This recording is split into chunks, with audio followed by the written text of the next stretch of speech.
자, 보자. 교재 어디를 피실 거냐면은 일단 64, 65페이지를 보시면 필기 공간이 뻑하니 있고요. 시대별 현대시 정리라고 되어 있는데 한 장을 넘기시면 66, 67페이지에 보면 뭐가 이렇게 막 내용이 나와 있어. 원래 그래서 66, 67페이지에다가 이제 필기를 해도 되는데 아마 필기가 좀 불편하실 거야. 그래서 그쪽 66, 67은 그냥 좀 참고만 하시고 나중에 우리는 필기를 어디에다가 할 거냐면은 64, 65페이지에다가 필기를 할 거야. 알겠죠? 자, 시대별 현대시 정리라고 되어 있는데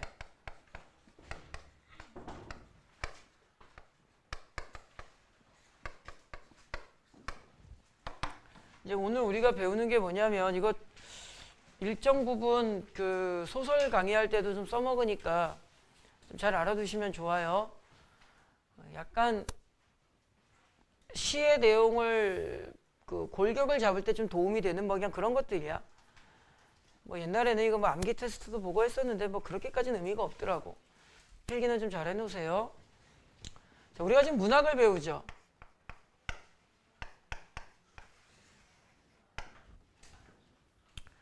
문학을 왜 배우냐면 대학생이면은 사회를 이끌어 나갈 지성인인데 이 사회의 뛰어난 인재로서의 대한민국의 미래를 이끌어갈 대학생이라면 우리 인간의 삶에 대한 좀 이해가 있어야 되지 않겠느냐. 그래서 이 학생이 삶에 대한 인간에 대한 이해를 잘 하고 또는 구성원으로서의 공감 같은 능력이 있는가 이거를 물어보고 싶은 거야. 근데 그거를 뭐 사탐이나 과탐이나 수학의 미적분에다가 물어볼 수는 없잖아. 그래서 문학에다가 물어본다고 여러분들이 이해를 하시면 돼요. 내가 전작가나 건축학과나 기계과를 갈 건데 윤동주의 시를 잘 알고 이육세의 시를 잘 알아야 내가 건축을 잘하고 전작과에서 기계과에서 뛰어난 능력을 갖는 건 아니거든. 하지만 그 사람이 사회에 나와서 사회 일꾼이 되었을 때 구성으로서의 올바른 삶을 바라볼 수 있는 안목은 있어야 될 거 아니야. 그 안목을 가지고 있는가? 그걸 이제 문학에서 물어보는 거야. 왜 그런 문학에서 물어보느냐? 문학이라는 것은 삶을 보여주는 거거든. 삶이라는 것은 너무나 광범위하고 추상적인 거니까 그것을 어느 정도 좀 범위를 줄여서 형상화, 보여주는 거야. 그래서 우리가 가만히 생각을 해보면 문학에서 배우는 게 뭐야? 인간의 삶을 배우는 거야. 그때 우리는 수능을 공부하는 거잖아. 우린 국문학과가 아니라고. 그럼 수능에 나오는 문학이라는 것은 다시 수능에서 제시되고 있는 인간의 삶이라는 것은 크게 두 가지를 형상화시켜요. 첫 번째, 개인의 삶을 이야기하는 문학이 있고요. 그래서 수능에 나오는 골격을 잘 아셔야 돼. 수능의 원리를 아셔야 돼. 어떤 시대와 사회 속에서 살아가는 모습이 나타나. 자, 개인의 삶을 이야기하는 문학 같은 경우는요. 두 가지로 갈라집니다. 첫 번째가 어떤 삶의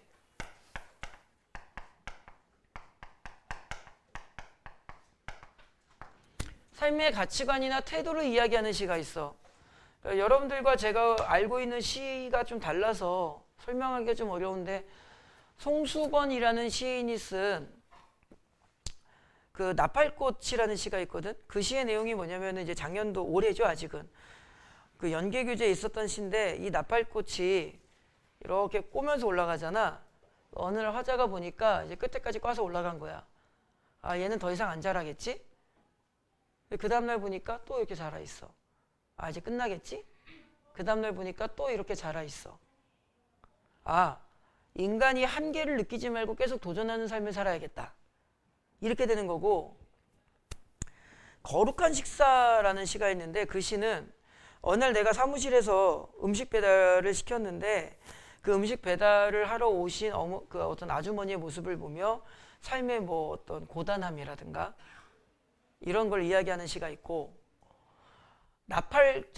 까치밥이라는 시가 있는데 그 시는 우리가 이제 지금도 시골에서 그런지 안 그런지 모르겠는데 이게 감나무가 있으면 이 꼭대기에 열려 있는 감은 그 과수원 같은 데 가서도 그래요. 수확을 하지 않습니다. 그거 왜 안 하지? 새들 먹으라고. 배려, 공존, 나눔.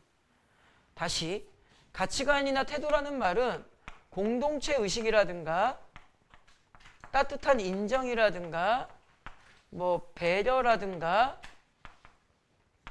어떤 삶의 의지적 자세라든가 이런 것들을 이야기하는 시가 있어.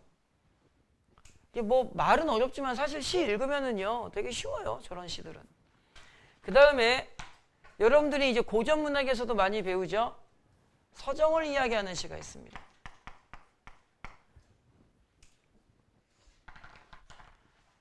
자, 서정을 이야기하는 시 같은 경우는 사랑을 이야기하든가 이별을 이야기하든가 죽음을 이야기하든가 뭐 이런 거겠죠.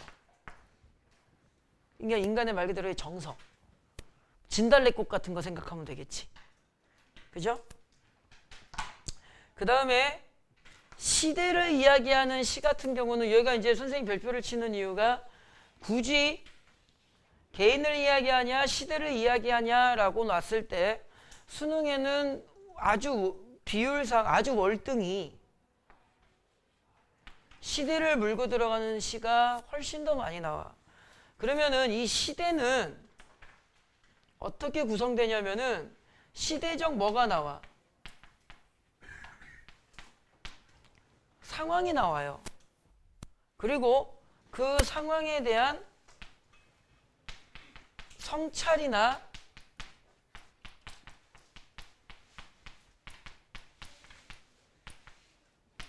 대응 태도가 나와요. 그때 요 상황은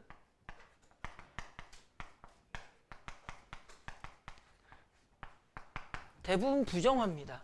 자, 이 부분을 이제부터 설명을 할 거야. 아까도 말씀드린 것처럼 소설에서도 써먹을 수 있어요. 수능에 나오는 시대를 좀 구분을 하면 그게 이제 어디 나오는 거냐면은 여러분들 교재 66이나 67페이지에 뭐 막 표가 나온 거야.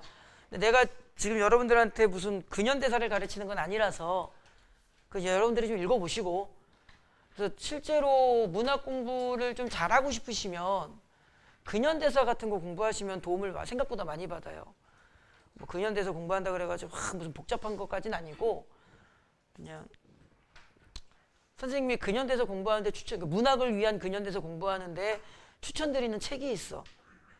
그 여러분들도 아는 책인데 Y라고 그 서점에 가면 있어요. 그 책이 제일 좋아요. 심플하고 간단하고. 우리가 뭐 근현대사 한국사 공부하는 건 아니니까. 그죠? 아니면은 그 유튜브에 검색하세요. 그 근현대사 이렇게 검색을 하면은요. 내가 정말 좋아하는 선생님이 그 2시간인가 3시간짜리 근현대사 요약 강의를 찍으셨어. 그 이다지 선생님이라고 한 번은 좀 만나보고 싶은데 아니 수업 내용이 너무 좋으셔서 솔직히 이쁘지 그지? 그 누구지? 지금은 없는데 옛날에 EBS에 그 여자 선생님이 영어 선생님이셨는데 와 이름이 뭐였더라? 약간 외국식 이름을 쓰셨거든? 개 예뻐. 와 씨. 내가 영어를 완강을 했네? 물론 1.5배속으로 완강하긴 했는데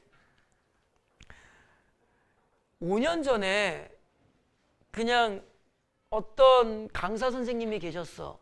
그 강사 선생님이 나처럼 이렇게 유튜브로 그냥 뭘 좀 찍으신 거야. 근데 그게 유튜브에서 조회수가 어마무시하게 떴어. 이유가 뭐였을까? 예뻐서. 그래가지고 그 다음에 이투스에 스카웃 되셨어. 지금도 활동하시는지 안 하시는지 모르겠는데 그 이름을 까먹어. 여자 선생님이신데 주혜연 말고 주예지. 누구야? 완서 이 새끼! 나랑 코드가 비슷하구나. 예쁘지 솔직히. 진짜 예뻐. 이 새끼 내 여자야 이 새끼야. 진짜 예뻐. 그걸 보면서 되게 슬펐어. 이런 더러운 외모지상주의. 얼굴 예쁘니까 그냥 유튜브 영상 하나 찍고 바로 인강으로 스카웃이 되네. 그러니까 내가 얼마나 지옥 같은 삶을 살았는지 알겠지. 야, 잘 봐. 서연이가 남자친구가 생겼대. 제일 먼저 뭐 물어볼 거야? 잘생겼어 또는? 착해 물어봐? 그거 안 물어보는데?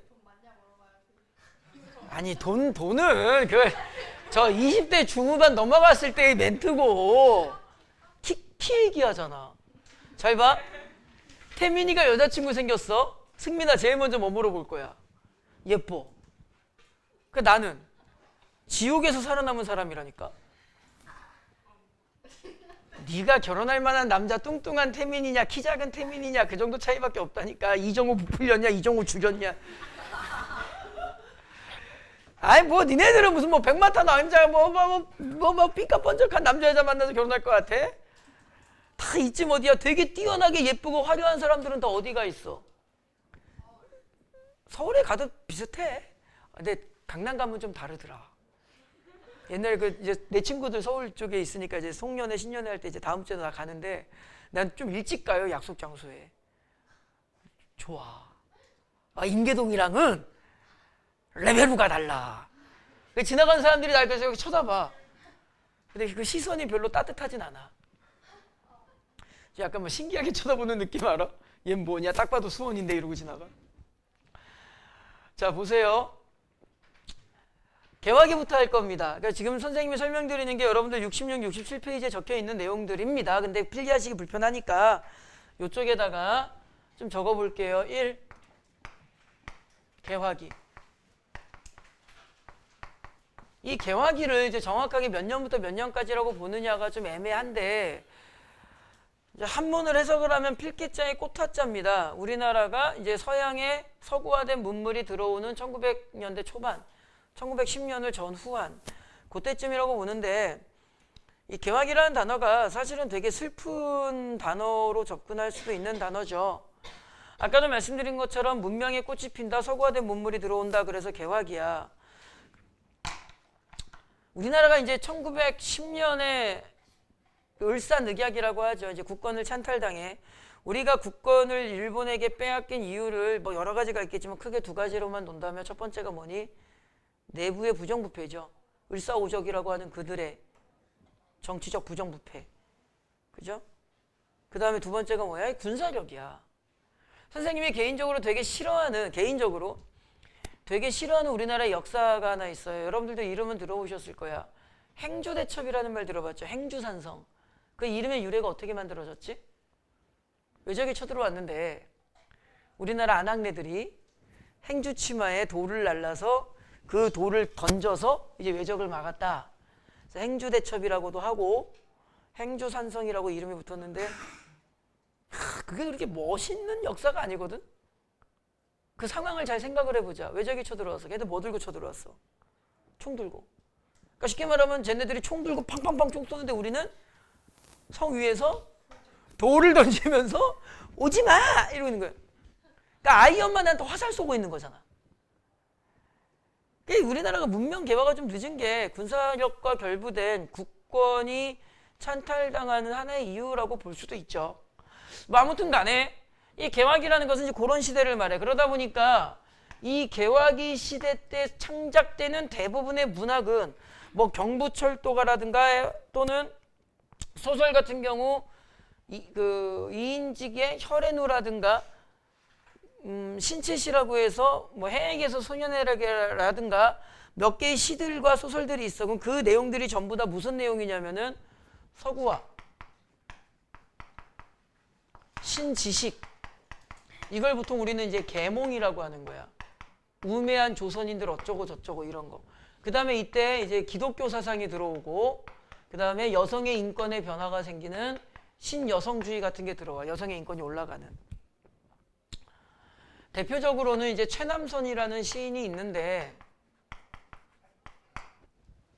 간단하게만 이렇게만 적을 거예요. 안 나옵니다. 수능에 나온 거 본 적이 없어요. 근데 어떤 문학의 흐름상 좀 알고는 있어야 돼. 알겠지? 자, 개화기 이후에 1910년 이후에 국권을 찬탈당한 우리나라의 뼈아픈 역사. 일제시대가 들어오겠죠? 왜 별표를 치겠어? 제일 많이 나왔죠. 최근에는 이제 소설 쪽에서는 거의 일제 쪽 작품은 빠져나갔다고 봅니다.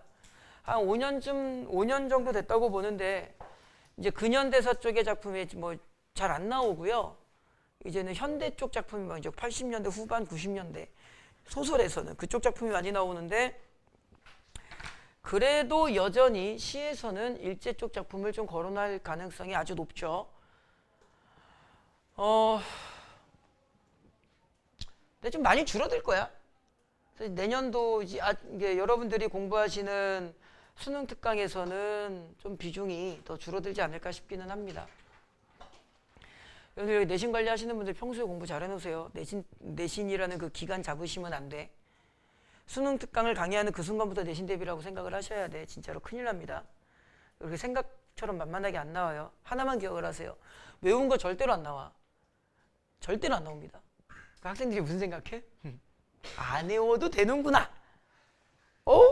개꿀띠? 지랄 유은병하고 자빠졌네. 아유 씨. 가끔씩 니네 보면 좀 짜증나는 게 그냥 감정적인 건데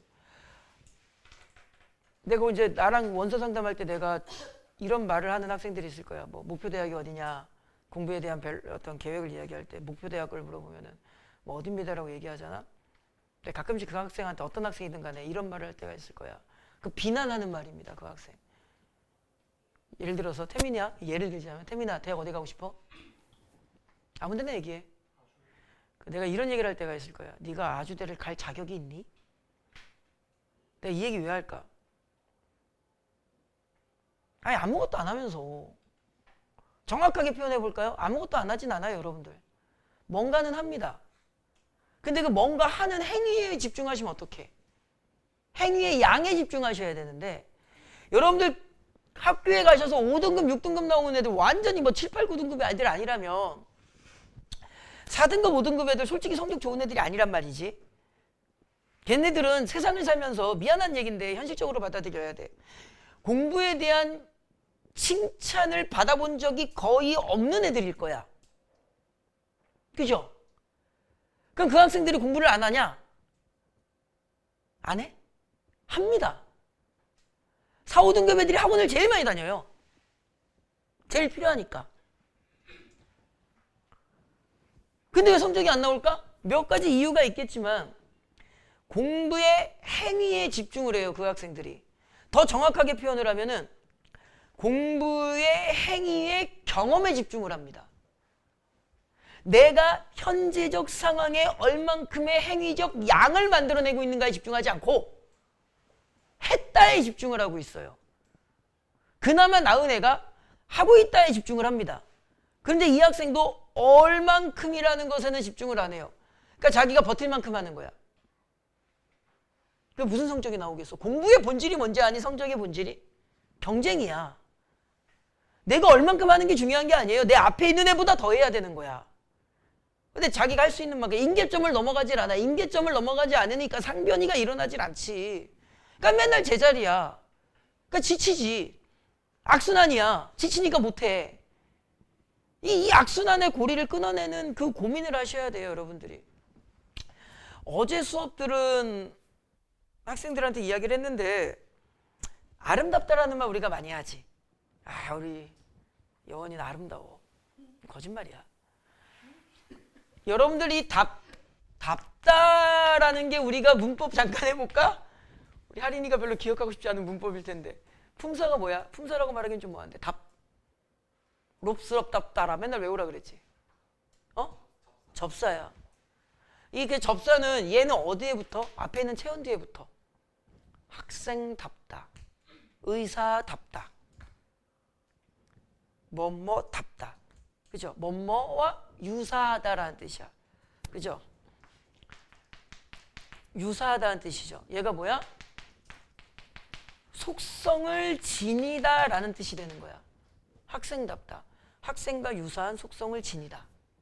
이렇게 되는 거거든.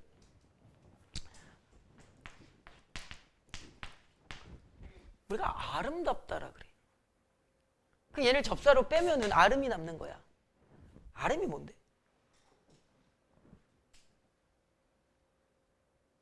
15세기 석보상절이라는 책을 보면은 이 아름이라는 어원을 이제 발견할 수 있는 어떤 내용이 나와요. 뭐 여러분들 문법 가르치려는 건 아니니까 15세기 석보상절의 아름이라는 단어의 어원적 개념이 이렇게 나옵니다. 나, 자기 자신이라고 나와요. 윤아가 아름답다. 윤아 아름다워? 아니라고 대답을 해줘야 돼. 태민이랑 해야겠다. 태민아, 윤아 아름다워? 너 차였어 방금. 나는 윤아가 아름다워. 그러면 태민이 왜 아름답지 않아? 태민이가 보기에 좀 애가 뒷말은 안 할게. 근데 나는 왜 아름다워? 내가 보기에 내 기준에 부합하기 때문에. 그래서 아름답다라는 말이 되게 좋은 말인 이유가 뭘까? 우리가 고민해야 될 단어죠.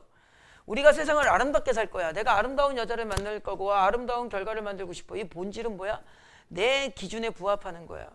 그래서 스스로의 경쟁력을 키워야 우리가 더 아름다운 걸 만들 수 있는 거거든.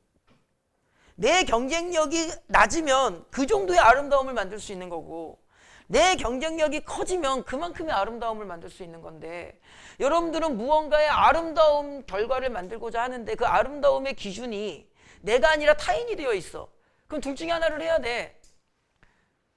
나의 기준을 거기까지 높이든가 아니면은 그 아름다움을 포기하시든가. 그치?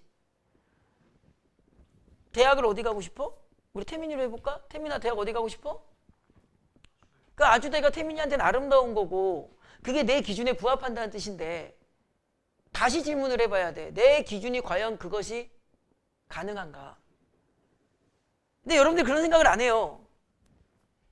현대사회에 그런 말이 많죠. 인스타 때문에 허상 속에 살아간다는 말이 많죠.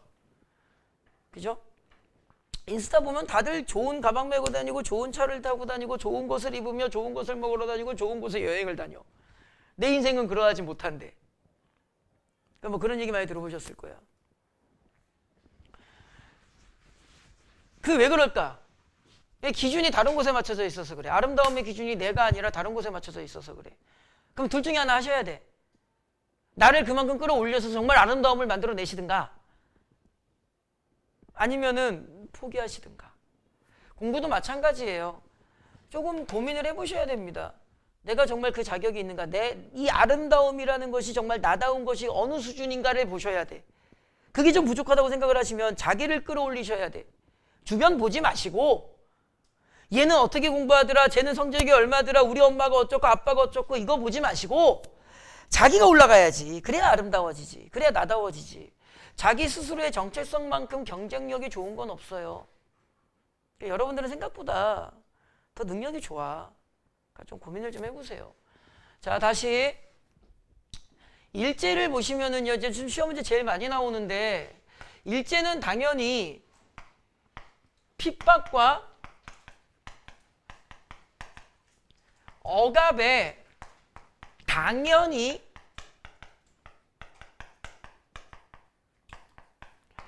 부정 상황을 많이 이야기하겠죠. 그러면 모든 문학은 상황에 대한 태도라 그랬으니까 정서도 부정일 거야. 당연하죠. 상황과 정서는 맥락을 같이 한다 그랬어. 그러고 나서 그 뒤에 나오는 태도는 착각을 하시면 안 돼요. 무조건 긍정 태도가 나올까? 그러지 않습니다. 오장환이라는 시인이 쓴 고향 앞에서라는 시를 보면은 그냥 슬프게 끝나요. 이용학 씨의 작품도 그렇고 그런 게 있어.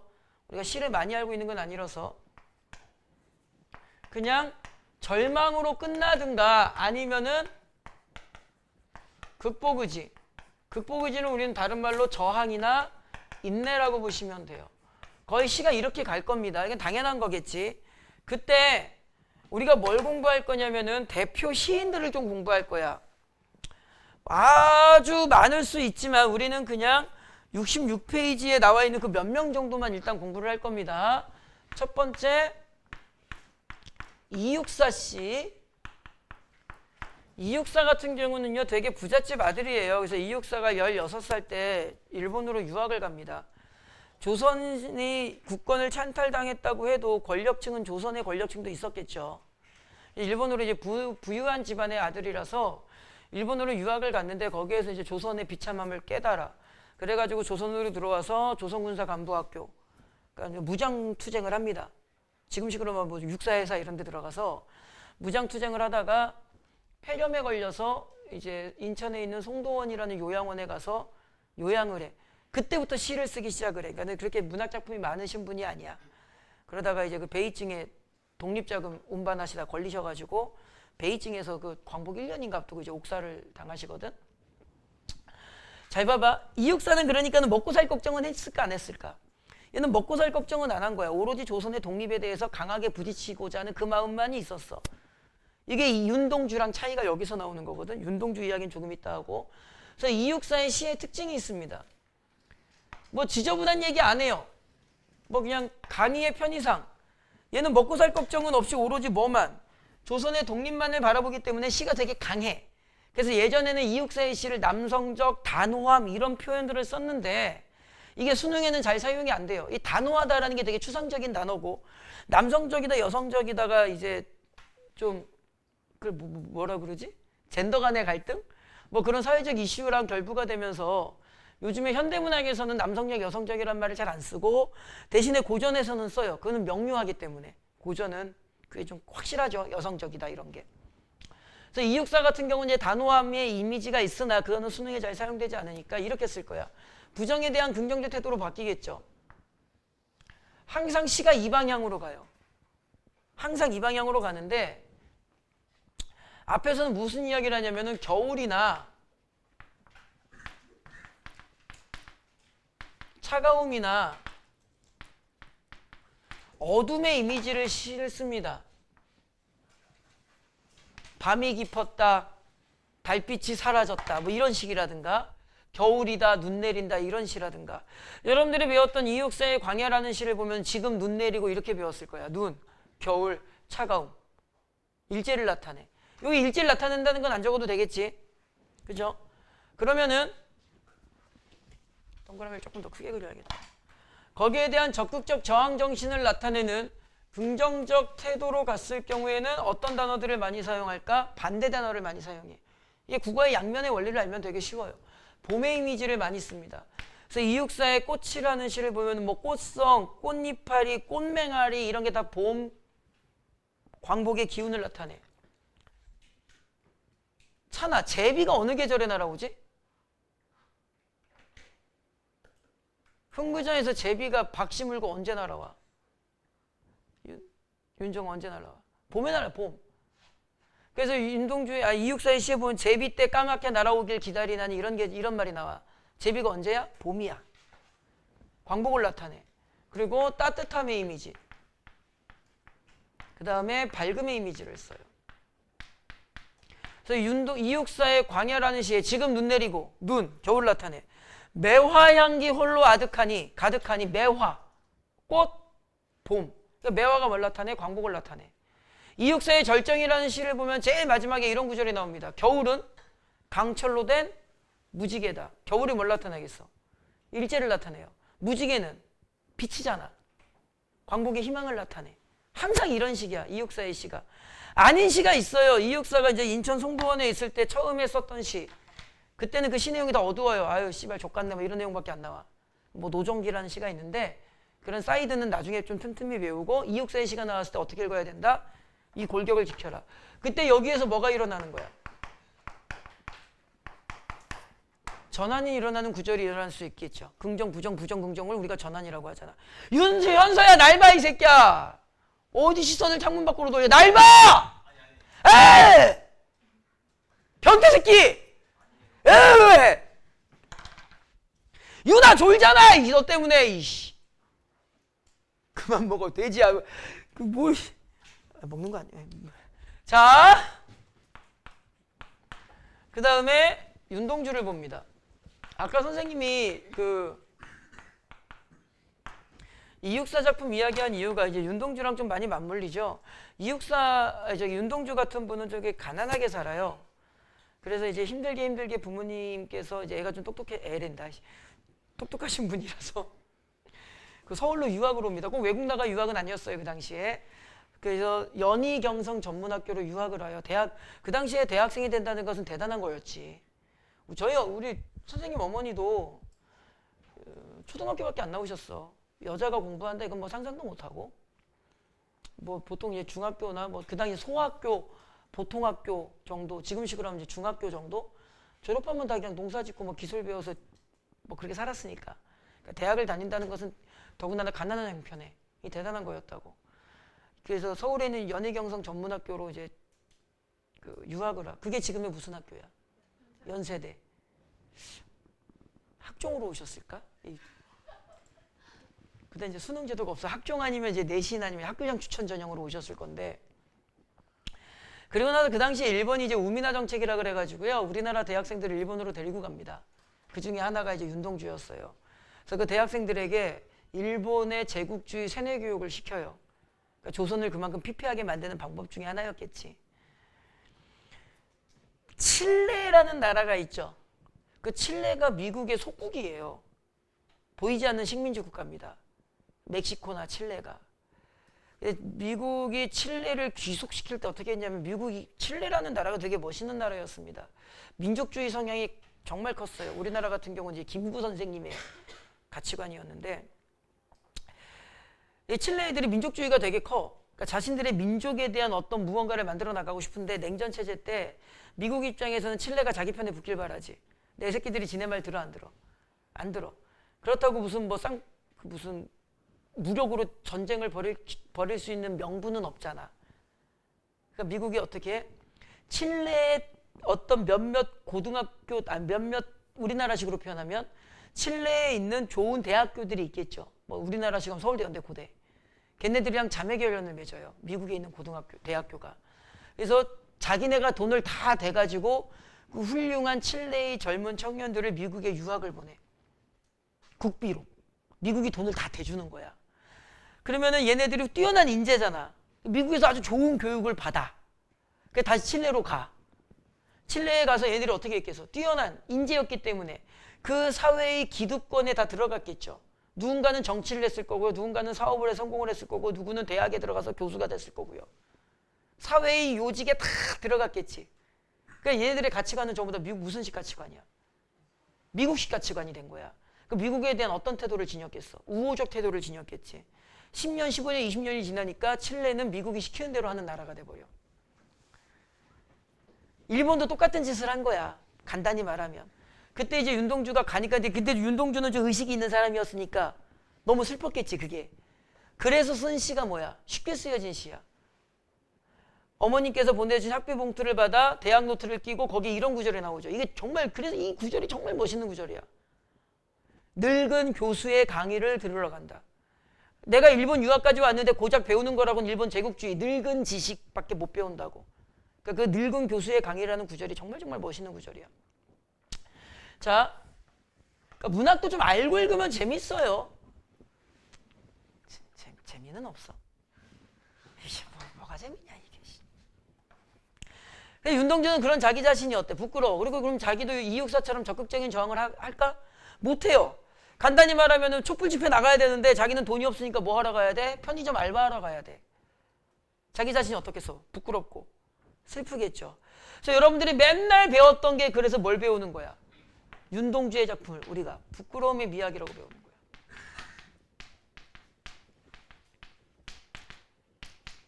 우리는 이거를 두 글자로 뭐라고 해주는 거고요? 성찰이라고 하는 거고요. 그러니까 윤동주의 시는 이분법으로 나뉘게 되죠. 초반부에서 무엇을 이야기하고요? 부끄러움을 이야기하고요. 인간이 성찰한다라는 것은, 인간이 부끄러움을 느꼈다라는 것은 내일부터는 내가 조금은 어떻게 살겠다. 오늘보다는 발전된 삶을 살겠다. 성찰이라는 건 그런 거잖아. 그죠? 여러분들도 이 경험 많잖아. 중간고사 끝나면 기말고사 잘 봐야지. 그래서 성찰이잖아. 성찰의 본질이 뭐예요? 미래지향적이 되는 거야. 그래서 미래지향, 밝은 미래를 꿈꾸겠다. 그리고 희생정신이 좀 많이 나와요. 윤동주의 십자가라는 시 그런 데 보면 되게 잘 나옵니다. 그래서 시를 읽을 때 여기에 맞춰서 읽으면 된다. 알겠죠? 그때 포인트 하나, 우리가 성찰을 할 때 부끄러움을 느낄 때 이렇게 길을 걸어가다가 갑자기 아이씨 나 부끄러워 그래? 쪽팔려 씨. 뭐가 있어? 계기가 있어. 윤동주의 되게 유명한 시 서시라는 시가 있죠. 하늘을 우러러 한 점 부끄럼 없기를 잎새 이는 바람에도 나는 괴로워했다. 하늘과 잎새 이는 바람을 통해서 계기를 얻게 된 거야. 윤동주의 참외록이라는 시가 있어요. 파란 녹이 낀 구리 거울 속에 내 얼굴이 남아있는 것은 어느 왕조의 유물이길래 이다지도 욕될까. 거울 보면서 느끼는 거야. 여러분들 1학년 때 자화상이라는 시를 배웠죠. 산 모퉁이를 돌아가 외딴 우물을 바라봅니다. 우물을 바라보니 한 사나이가 있습니다. 불쌍해 보입니다. 쪽팔려 보입니다. 우물. 그래서 어떤 성찰이 있다라는 것은요, 그 관련 소재 또는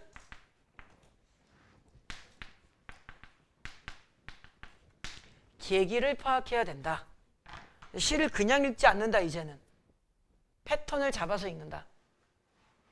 이렇게 되는 거예요. 그래서 여러분들 수능 특강 같은 거 공부하실 때 그 1학년, 2학년 때처럼 공부하시면 안 돼요. 큰일 납니다. 뭐 선생님이 분석 같은 건 꼼꼼히 해드리겠지만 그거 무슨 외워서 문제 풀 생각하지 마세요. 기본적인 것은 좀 암기를 해야 되는 부분이 있겠지만 여러분들의 3학년 1학기 중간고사, 기말고사는 미니 수능이라는 생각으로 하셔야 돼. 큰일 나. 자, 그 다음에 한용운 씨 작품. 선생님이 계속 이 한용운 씨 작품을 좀 눈여겨보는데 4년째 안 나오고 있죠? 나는 언제까지 나온다고 별표 칠까? 나올 때까지. 언젠간 나오겠지. 그럼 난 뭐라고 하면 돼? 봐라, 내가 이렇게 쪽집게다. 왜? 어차피 니네들은 이제 수능 끝나면 떠나잖아. 지금 2학년 애들은 내가 작년도에 한용운을 별표 쳤는지 안 쳤는지 알아? 몰라? 모르지. 그래, 그 해에 안 나왔어? 떠나잖아. 언젠가 나오면 어머 선생님 대박. 인스타에 올리면 되지. 이게 수능이다. 이러고. 학원이 다 똑같아요. 내가 예전에 그 말씀 드렸죠. 학원 강사들이 시험 끝나고 제일 많이 하는 말이 뭔지 알아? 야, 찍어준 거 다 나왔잖아. 그래. 어서 개수작이야. 정말 찍어준 거 다 나왔니? 끼키만 두세 문제?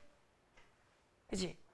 만약에 어떤 뭐 영어 선생님이 있어. 그 영어 선생님이 야, 이거 찍어준 거 다 나왔잖아. 내가 빈칸 이거 밑줄 거 다 나왔잖아. 우와! 그 경찰에 신고하세요. 그 시험지 유출이야. 그게 말이 되냐?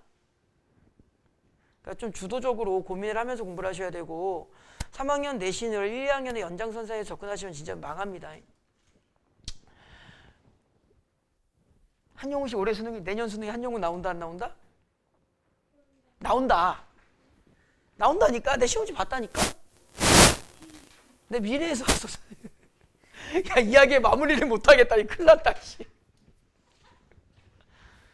누가 겁나 비웃었는데 방금. 자, 한용운. 뭐씨 언젠간 나오겠지. 스님이죠 이분. 민족대표 33인 스님이야. 그러니까는 일단은 종교적 색채가 있어. 뭐 불교적이겠죠 당연히.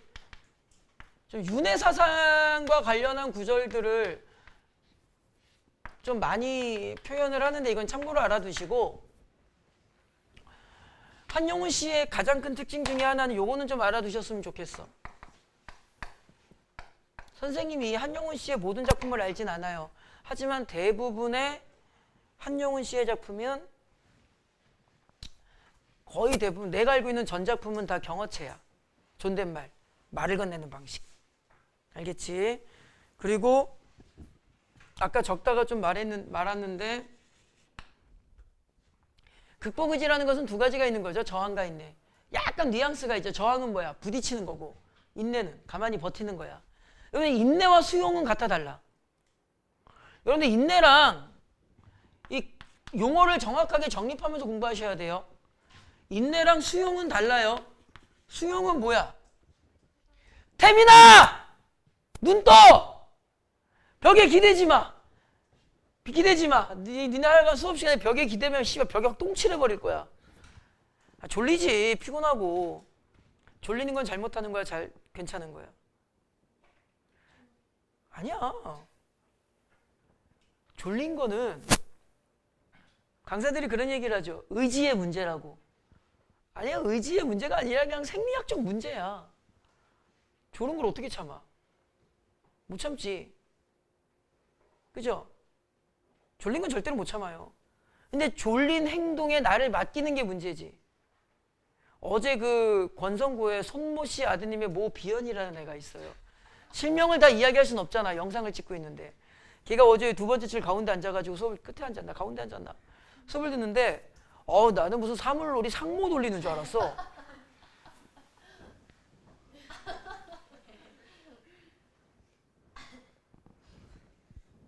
눈은 감았는데 계속 보고 있으면 어때? 짠해. 얼마나 이해하는 내적 갈등이 크겠어. 수업은 들어야겠고 국어는 어렵고 졸리기는 하는데 엎드리진 못하고 보고 있으면 마음이 아파. 근데 졸려가지고 벽에 기대가지고 눈을 감아? 이 쌍놈의 새끼야? 졸려가지고 책상에 나 앞에 세워놓고 엎드려 있어? 두 번 다시 내 수업 못 들을 줄 알아. 졸려. 당연히 졸리지. 근데 졸리라고 엎드려 있어. 야, 이 질문 바꿔볼까? 배고프면 뭐해? 먹고, 졸리면 자고, 마려우면 싸고, 하기 싫으면 배째라고. 우리 집 똥개 새끼가 그러고 살아. 맞잖아. 왜 개 같은 삶을 살려 그래? 집에 가서 얘기하지 말고 엄마 나 개래 그러지 말고. 인내와 수용은 다른 거예요. 수용을 받아들이고 포기해버리는 거예요. 조금 뉘앙스가 다르죠. 그죠? 여기에다가 선생님이 저항정신이라고 쓸 건데 한용운 씨는 이제 스님이다 보니까 무슨 소림사도 아니고 봉 들고 나가가지고 낚아무라 뚝배기 막 이럴 순 없잖아. 약간 좀 인내와 기다림의 자세를 많이 이야기합니다. 이걸 알면은 요게 형상화된 표현이 눈에 좀 잘 들어올 거야. 됐죠? 그 다음에 백석시인. 나중에 여러분들 기회 있으면 한번 찾아보세요. 그 젊은 시절 백석시인 이렇게 사진 같은 거 인터넷 검색하면 있는데 되게 꽃남 스타일입니다. 잘생기셨어요 이분. 이분도 좀 부잣집 아들이고. 그 사담인데 이것도 뭐 정확한 건 아닌데 이분이 좀 사랑에 빠진 여인이 하나 있어요. 결혼은 이제 딴 여자랑 했는데 뭐 첫사랑이랑 결혼하는 거 아니니까 그 자신이 사랑했던 여자가 구한말 시대니까 신분제가 좀 잔존해 있었던 시대였을 거 아니야. 자신이 사랑했던 여자가 이제 기생이었던 거야. 그러니까 이제 사회적 격차가 있었겠죠. 그래서 이제 그 사랑을 이루진 못했는데 그 기생이었던 여자가 어느 날이란다. 열심히 이제 삶을 살았는데 이제 돈을 많이 벌어. 그래서 있네 요정이라고 하니? 팅커벨 말고 약간 야외 술집?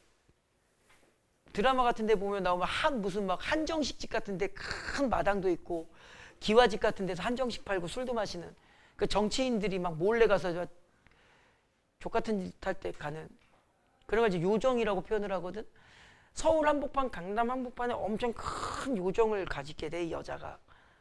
그럼 정치인들이 거기 많이 오겠지. 그래서 엄청난 이제 돈과 부와 명예는 좀 애매한데 부와 권력을 갖게 되는데 어느 날 이 여자가 책을 한 권 읽어요. 그 책을 읽고 큰 감동을 받아.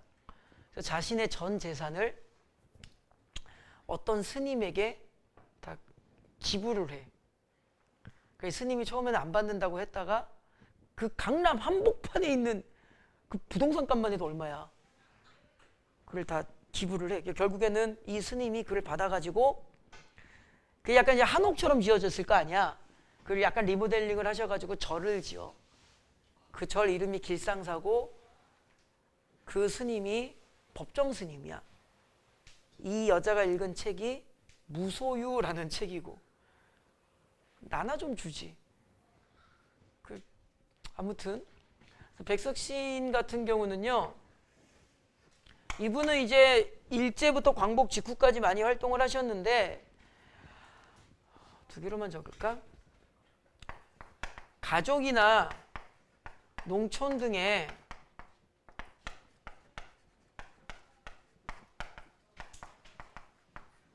공동체 붕괴를 제일 가슴 아파했어요. 실제로 본인도 좀 가족들이랑 떨어져서 살아요. 어떤 이유 때문에. 근데 우리가 일제 속에서 이 가족 공동체가 붕괴되니까 민족의 구심점이 사라졌다고 보는 거야. 그래서 이 백석 시인은 이 소규모 공동체가 다시 힘을 모아서 일제라는 어두운 현실을 버텨내야 된다고 보신 거지. 여러분들 우리 그 여승 배웠죠. 여승, 백석의 여승. 그게 딱 여기에 맞잖아. 여자가 있는데 남편은 돈 벌러 나갔죠. 딸아이는 죽었죠. 가족 공동체가 어떻게 된 거야? 붕괴된 거지. 일제시대 때 이런 슬픔을 많이 이야기해. 당연히 회복을 소망하겠죠. 아니면은 내면에 하나 더 적을게요. 그냥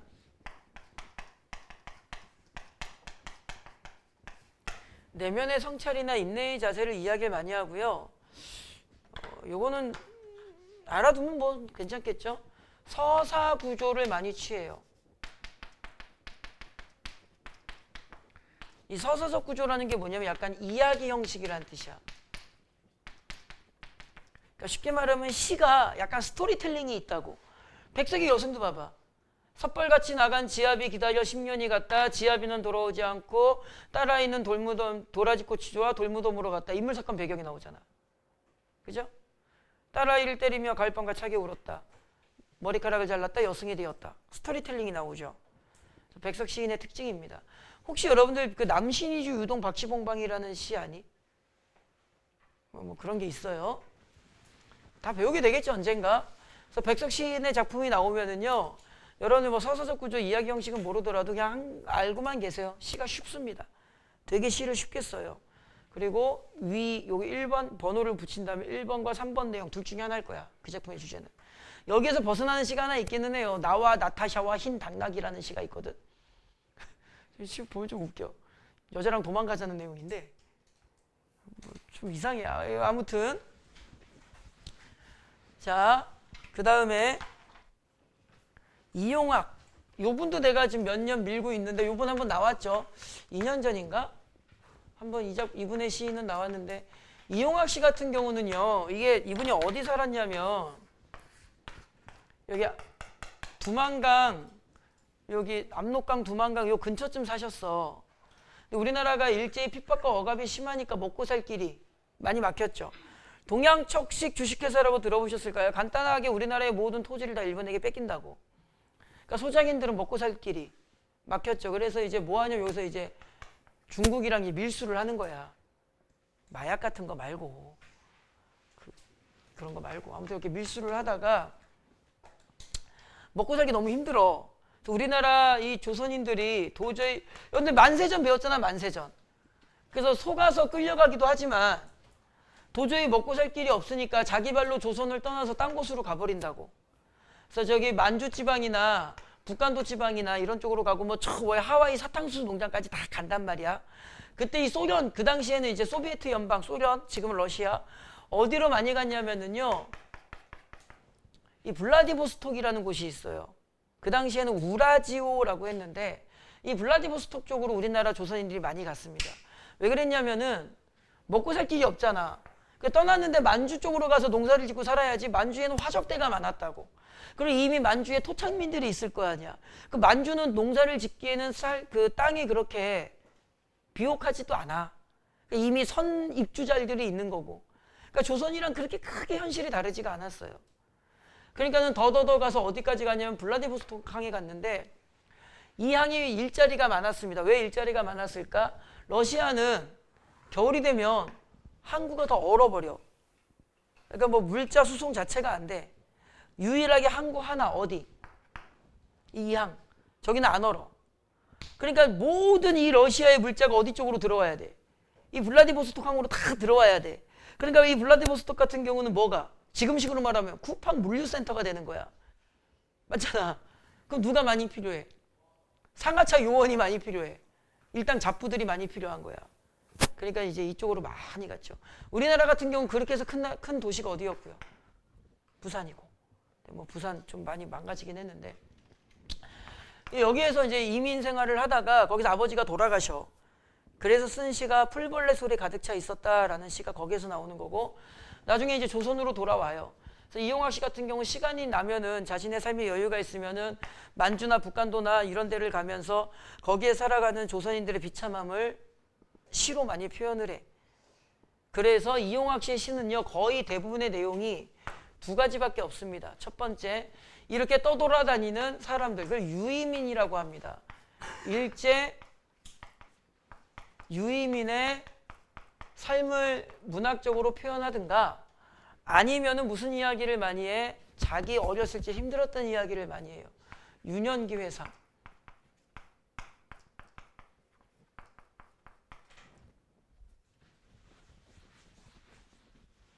그 시 내용이 태민아 밝을까 어두울까? 어두워요. 되게 애상적입니다. 뭐 적극적인 극복의지 같은 게 나오는 시도 있지만 좀 약합니다. 좀 적어요. 그 다음에 김영랑 씨라고 있는데, 요거는 좀 애매합니다. 뭐가 애매하냐면은, 우리나라의 일제의 핍박과 억압이 제일 심했던 시기가 언제냐면은 1910년 을사늑약을 통해서 국권을 찬탈당하고 1919년에 우리나라에 세계적으로 조명받는 역사적인 사건이 하나 발생하죠. 태민아, 그게 뭐지? 3.1운동입니다. 물론 뭐 3.1운동 전에 2.8 독립운동도 있긴 했는데, 3.1운동의 그 어떤 가치관, 모토, 동기부여, 그걸 제공한 게 누구야? 제공했다고 말하는 건 좀 그런데, 그게 간디예요. 간디의 비폭력 평화 시위가 이제 들어온 거야. 그래서 실제로 이 3.1운동은 비폭력 시위가 됐죠. 봐봐, 이거 성공이야 실패야? 태민아, 성공이야 실패야? 우리 3.1운동 멋지게 배우죠. 멋있고, 그지? 하지만 슬픈 거지.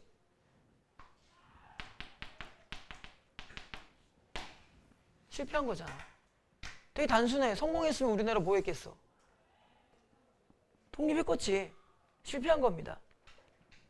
상상을 해봐. 비폭력 시위야. 일본인들이 총 들고 총을 쏘는데, 칼을 들고 칼을 휘두르는데, 그 앞에 수백만 명의 조선인들이 가슴에다가 태극기도 없으니까 직접 그린 태극기 1000조각 하나 들고 수백만 명이 길거리로 쏟아져 나와서 대한독립 만세만 외치다가 총알을 맞고 죽다 총알이 떨어지니까 총 끝에 달린 거 대검창이라고 하거든요. 대검으로 사지가 찔리면서 죽음에 이르기까지 수백만 명이 저항한 게 3.1운동이야. 근데 결과적으로는 어떻게 됐어? 실패했죠. 우리나라 조선인들의 마음이 어땠을까? 완전히 무너졌겠지. 그거를 일본 입장에서 보면은, 그러니까 1920년대부터 1930년대까지 착취와 억압과 핍박이 제일 심할 수밖에 없는 거야. 조선인들이 저항을 못하니까.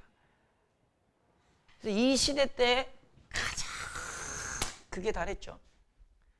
40년대 초반, 45년에 광복이 일어나니까, 이제 세계제 2차 대전 일으킬 때였으니까 일본이 그때 군수 물자도 많이 필요하니까, 이 시대 때 이제 막 갑돌이는 이제 징용 끌려가고, 뭐 갑순이는 이제 그 성착취 노예로 끌려가고 막 그런 시대였다고.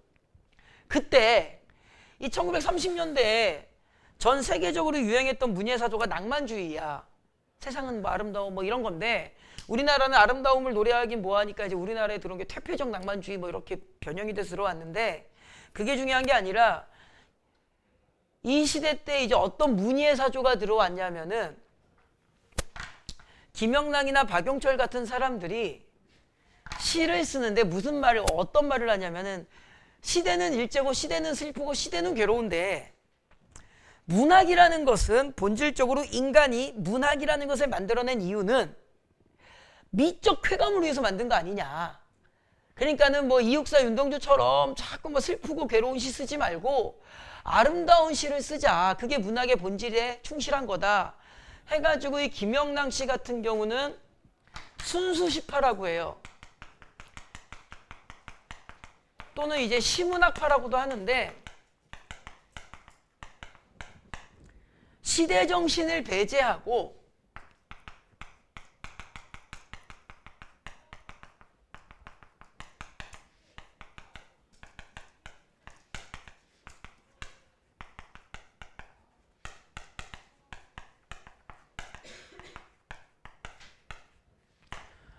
문학의 표현적 아름다움을 추구합니다. 시어를 예쁘게 뭐 이런 거야. 그래서 김명랑 씨의 초기 작품이 수능에 나오면 표현상의 특징 위주로 수능이 구성되게 되어 있어. 시대 정신이 안 들어와 있기 때문에. 자, 여기서 질문. 이분 욕을 먹었을까 안 먹었을까? 걔 쌍욕을 먹었겠지. 비판을 많이 받았겠지. 그죠? 그래서 후기에 갈 때는요. 저항 정신을 이야기합니다. 김영랑 씨의 작품이 수능에 나올 때는 조금 애매한 부분이 이렇게 생기는 거야. 그 다음에 여러분들 교재 이제 괄호 7번에 이제 뭐 기타 인물들 나오는데 이건 다 몰라도 되고요. 뭐 김소월 씨는 뭐 서정, 이별 이런 것만 좀 알아두시면 되는데 나중에 뭐 수능에 김소월 씨 작품 나오면 그때 배우고 그 다음에 이제 67페이지로 가시면 광복 직후 6.25 전쟁인데 별거 없어요. 광복 직후 6.25 전쟁은요. 그냥 묶어서 해도 됩니다. 아마 번호가 3번이 될 건데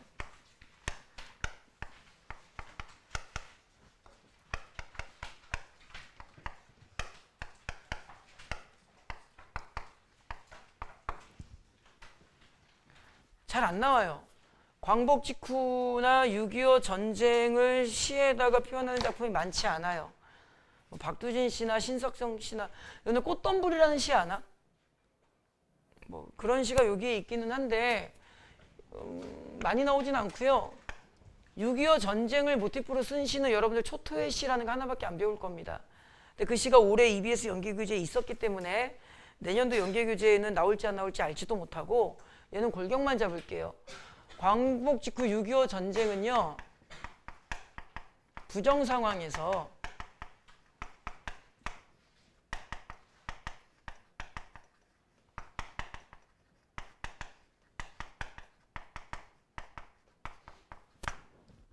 부정 상황에서 평화와 화합을 소망하는 작품이 대부분이겠죠. 그러다 보니까 여러분들이 무엇을 잘 정리해 주시면 되는 거야? 부정 상황을 표현하는 시어와 평화와 화합을 소망하는 이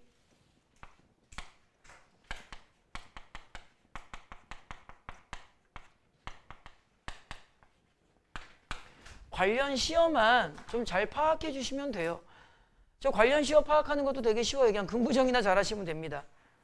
다시 잘 안 나와요. 여러분들이 이제 EBS 연계교재에 있다면 그냥 그 정도 배우시면 됩니다. 그리고 6.25 자체를 시로 쓰는 건 거의 안 배우고요. 이제 태민아 우리나라 6.25 몇 년도에 일어났지? 그건 광복이고요. 1950년에 일어났죠? 몇 년 일어났어? 6.25 몇 년 했어? 윤정아. 세계사 배우니까 힘들지. 아, 동아시아사인가? 이씨, 6.25 몇 년?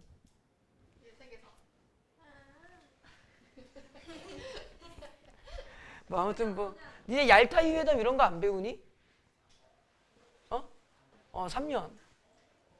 얄타이 회담에서 이제 종전이 아닌 휴전 협정을 맺죠. 배울 텐데, 몰라. 뭐 아무튼 간에 관련 시야 잘 파악하시고 전쟁 모티프는 이제 그 6.25 전쟁이 끝난 후에 분단이 되죠. 그 분단의 아픔을 이야기하는 시도 있어요. 뭐 많이 나오진 않습니다. 박봉호 씨의 뭐 나비와 철조망 이런 시 있습니다. 그 다음에 5번 이제 60년대 70년대로 옵시다. 군사 독재. 이거를 엄밀하게 말하면 군사 독재는 60년대 70년대고요. 민주화는 80년대인데 우리가 근현대사 배우는 건 아니잖아. 그냥 묶어서 하면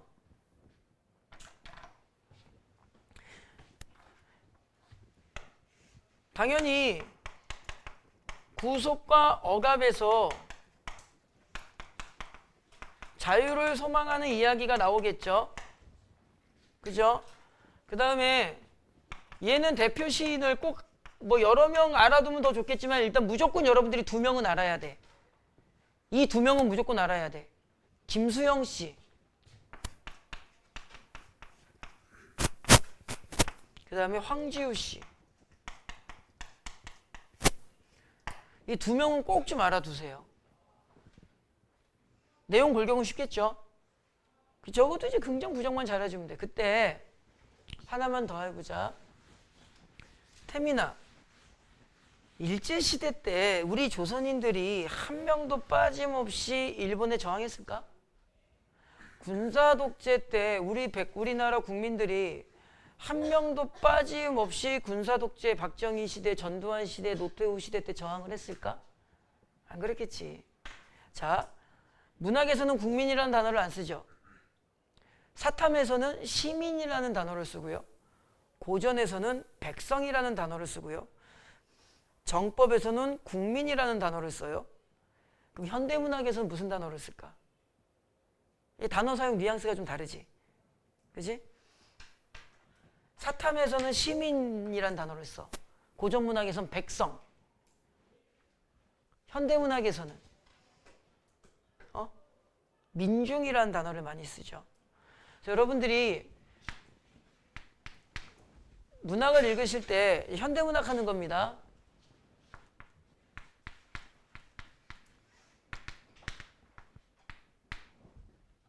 민중을 나타낼 때 이거를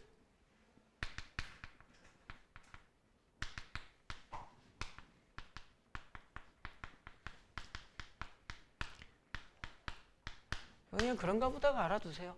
풀로 묘사하는 경우가 많아요. 그래서 민중이랑 똑같은 말로 뭐라고 하냐면 민초라고 합니다. 민트초코 아니고 똑같은 말인데요. 이 민초를 한문으로 쓰면은 태민아 무슨 자지?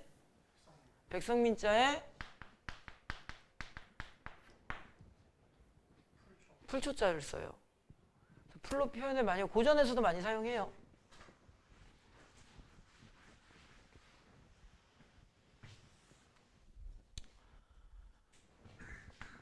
저 민중이 긍정화되는 경우가 있고 부정화되는 경우가 있습니다.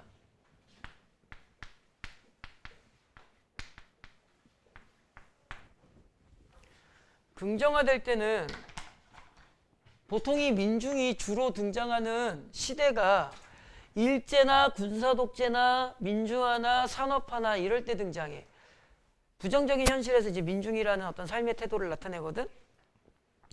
근데 저 부정적 현실 속에서 적어주는 게 낫겠다.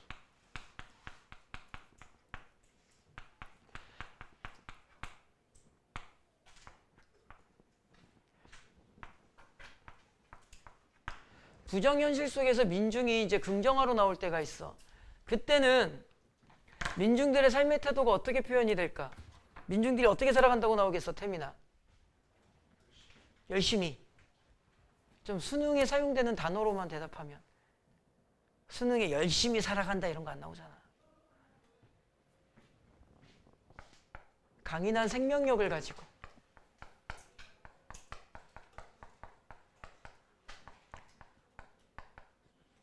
어려운 시대를 인내하며 공동체 의식과 연대 의식을 가지며 강한 저항과 희생을 통해 밝은 미래를 나타내는 주체로 나와. 개인적으로 항상 이거 가르칠 때마다 짜증나는 게 우리나라는 참 신기한 나라야. 진짜로 역사를 이렇게 공부하고 현대사회, 근현대사, 현대사회 이렇게 보면은 참 신기해.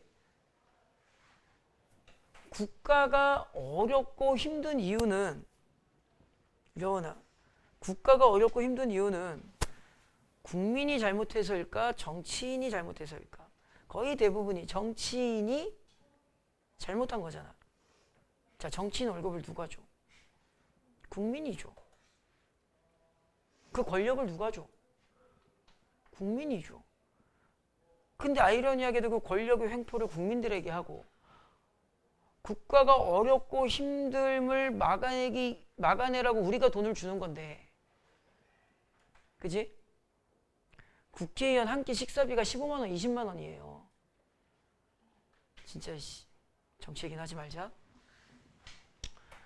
근데 왜 국가가 힘들고 어려우면은 너도 나도 텔레비전 앞에 나와가지고 하는 말이 있죠. 전 국민 힘을 모아 이 어려움을 헤쳐나가야 될 때입니다. 네가 하라고, 이 새끼야. 네가 헤쳐나가라고 우리가 돈을 줬잖아. 근데 씨발 왜 자꾸 나보고 하라 그래? 내가 선거할 때마다 듣기 제일 싫은 말이 있어. 국민을 위하여 이 한 번 맞춰 희생하겠습니다. 그럼 월급 받지 마. 학원도 마찬가지야. 아, 저는 여러분들을 돈 때문에 가르치는 게 아닙니다. 여러분들의 인생과 성장을 위하여. 그럼 수강료 받지 마. 어서 말도 안 되는 개수야. 뭐 나라가 어려우면 전부 다 국민들 보고 희생하고 참고 이겨내래. 뭐 뜻을 모아, 힘을 모아야. 제일 화가 나는 게 IMF야. 그 IMF가 우리나라 기네스북에 올라있다고 제가 알고 있는데, IMF가 너희들은 잘 모르겠지만 그 엄청난 건 국가 부도입니다. 쉽게 말하면 니네 집이 다 빚더미에 주저앉아가지고 쫓겨난 거야. 차마 쫓아내지 못하니까, 잘 데가 없으니까 집주인이 와가지고 어떻게 하는 거야? 집주인도 아니야. 사실 우리 집이야. 근데 우리 집이 너무 가난해지니까 누군가가 우리한테 돈을 빌려준 거야. 돈을 빌려준 사람이 우리 집에 와가지고 뭐라 그러는 거야? 야, 니네 저녁 뭐 먹을 거야? 김치찌개 먹을 건데? 아니야, 된장찌개 먹어. 예, 그럼 된장찌개 먹어야 돼. 된장찌개 두부 넣을 거야? 에, 두부 좀 넣어. 에, 두부 넣지 마. 돈 빌렸다는 그 이유 하나만으로 그렇게 살아가야 되는 게 IMF라고. 근데 우리나라가 몇 년 만에 빠져나오고 3년인가 만에 3년 몇 개월 만에 빠져나옵니다. 전 세계에서 그런 기록이 없어요. 스페인인가? 멕시코인가는 지금 30년, 40년째 IMF야. 우리나라 3년 만에 빠져나왔다니까? 그 무슨 힘으로 빠져나왔어? 국민들이 금모으기 운동이라고 들어봤죠? 국민들이 빠져나온 거야. 뭐 힘들면 다 국민들이 하래. 조선 여러분들 역사 배울 때 그러죠. 우리나라 국채보상운동도 했었죠. 전쟁이 나고 외적이 쳐들어 나올 때 정치한 새끼들은 도망가잖아. 왕부도 도망가요. 백성들이 일어나가지고 의병을 일으키잖아. 근데 씨발 훈장은 좌의정, 영의정이 받고 총 맞고 뒤지는 건 의병장이다. 그래서 나는 결론을 내렸지. 전쟁 나면 씨발 나부터 도망가야지. 애국심 같은 소리하고. 저처럼 살면 안 됩니다. 알겠지? 재밌는 얘기 해줄까? 뒤돌아봐. 남학생들이지. 그치, 쟤네들. 쟤네들이 2년 있다가 우리나라의 국방을 담당할 애들이야. 자기를 믿고 편하게 잘해. 외적이 쳐들어오면 우리 찬이가, 승민이가, 태민이가 총 들고 우리를 지켜주겠대. 우리는 마음 편하게 살래. 도망만이 살 길이다. 우리 완서가 독도를 지켜주겠대. 다른 나라부터의 공격적 침략을 우리 완서가 막아줄 거야. 도망가자. 내가 군대 있을 때 느낀 겁니다. 전쟁 나면 도망가야지. 군대에 있을 때 수류탄도 던지고 총도 쏘고 헬기 부대니까 헬기도 타고 다 해봤잖아. 그 전쟁 나면 내가 그 생각을 진짜 많이 했어. 막 사격 훈련 하잖아. 영화에서 보면 씨발 내가 전쟁 나면 과연 대가리를 위로 올릴 수 있을까? 난 전쟁 나면 이럴 것 같은데. 아 진짜로 무서워. 진짜 무서워. 니네 수류탄 터지는 거 보세요. 진짜 무서워. 근데 6.25 전쟁 그런 거 보면 막 수류탄 터지는데 막 따다다다 쫙. 나는 딱 전쟁 나고 수류탄 터지면 그 수류탄 터진 곳에 가가지고 가만히 있을 거야. 확률적으로 똑같은 곳에 수류탄이 2번 터지지 않거든. 팍 터졌다. 절로 도망가면 안 돼. 수류탄이 터졌다고 어디로 도망가야 된다고? 터진 곳에 가 있어야 돼. 그 상태에서 뭐 해야 돼? 죽은 척 해야지. 난 죽었어. 자, 뭐 맨날 씨발 민중 보고 이겨내래. 이겨냅시다. 그냥 그렇다고. 그냥 좀 정치에 대한 불신이지 뭐. 부정화가 됐을 경우에는 보통 뭐가 돼?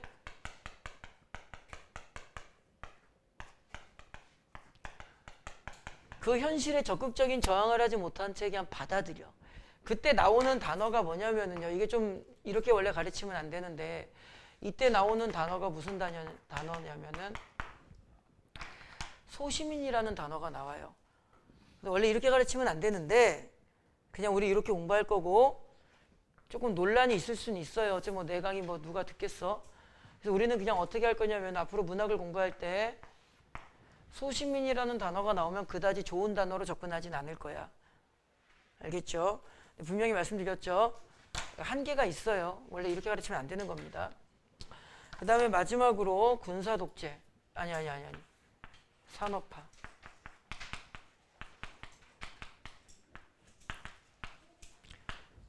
산업화 같은 경우는요. 정해져 있어요. 그 내용이. 소설에서 써먹을 거라 그랬죠? 첫 번째, 물질주의, 문명, 도시화,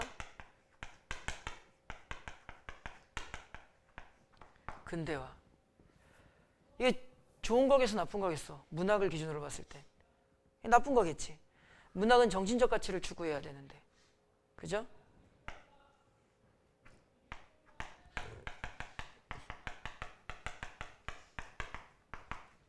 이렇게 되겠지.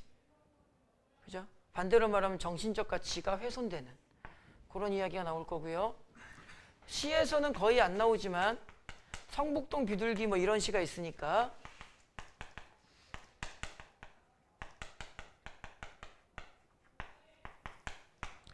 자연 파괴, 환경 오염과 관련된 내용이 잘 안 나와요. 시에서는.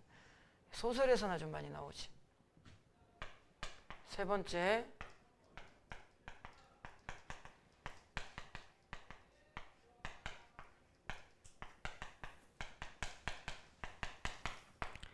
농촌 피폐, 고향 상실. 그 다음에 5번까지 쓸 거야. 네 번째,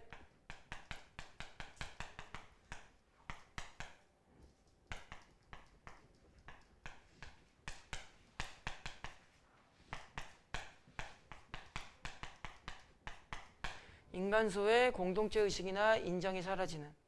어떤 느낌인지 알 겁니다. 그 다음에 마지막으로 다섯 번째,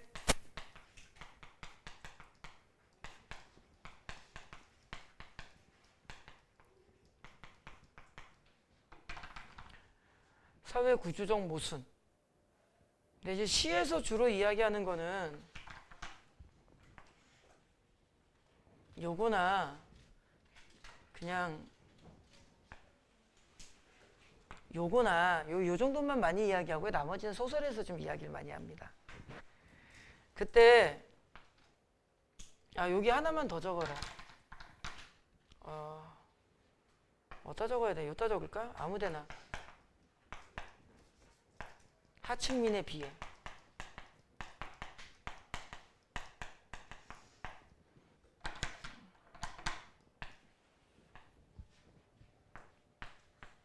그리고 요 시인 알아두세요. 신경림 씨라고 있습니다.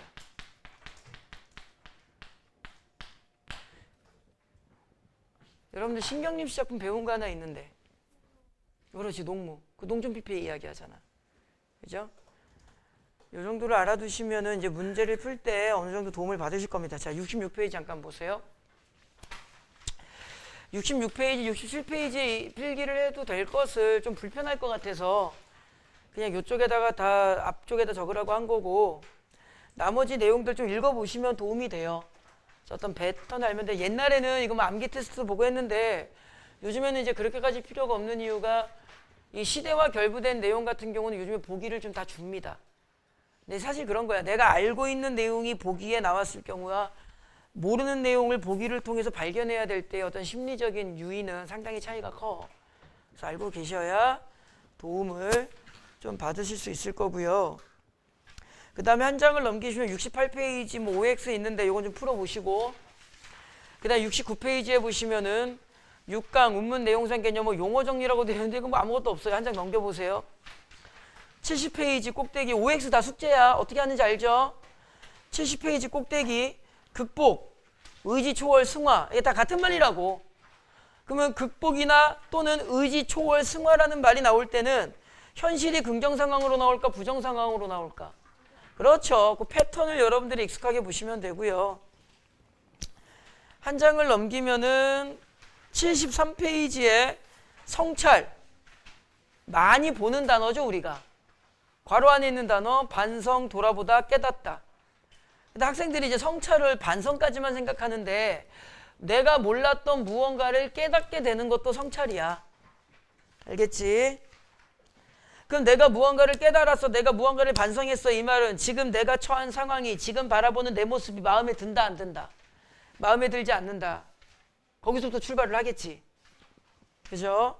용어 알잖아 우리가. 그 다음에 한 장을 넘기시면 74페이지에 지향. 이거 뭐 어휘를 가르치려는 건 아닌데 태민아, 지양, 지향 뭐가 달라? 태민아, 지양, 지향. 지양은 하지 마라. 지향은 해라. 그래서 74페이지 지향적 태도, 뭐 그리움, 바람직, 자연친, 아이 몰라 좋다 이거는. 한 장을 넘기시면은 이제 7강 고전시가 나오죠. 여기서도 다음 시간에 할 거고요. 잠깐만 봐봐. 과제물 이거 안 내신 분은 못 가. 나 보고 가야 돼. 욕 한 바가지 너 처먹을 거야. 나가시면서 이거 요 과제물을 가져가실 건데 다음 시간까지 숙제입니다. 많지 않아요. 뭐 몇 문제 없으니까. 이제 현대시 다 끝났으니까 이제 객관식 문제 풀어보는 건데 이거 문제 난이도가 높은 게 아니야. 일부러 쉬운 거 골랐어. 그러니까 이거 문제 풀면서 와 씨발 개 잘 풀려 나 존나 잘해 그러시면 안 돼요. 쉬운 겁니다. 쉬운 거. 풀고 채점하고 오답 점검해서 다음 시간에 제출해. 그 다음 주 일요일까지는 계속 나오는 겁니다. 무슨 말인지 알겠지? 자 가자.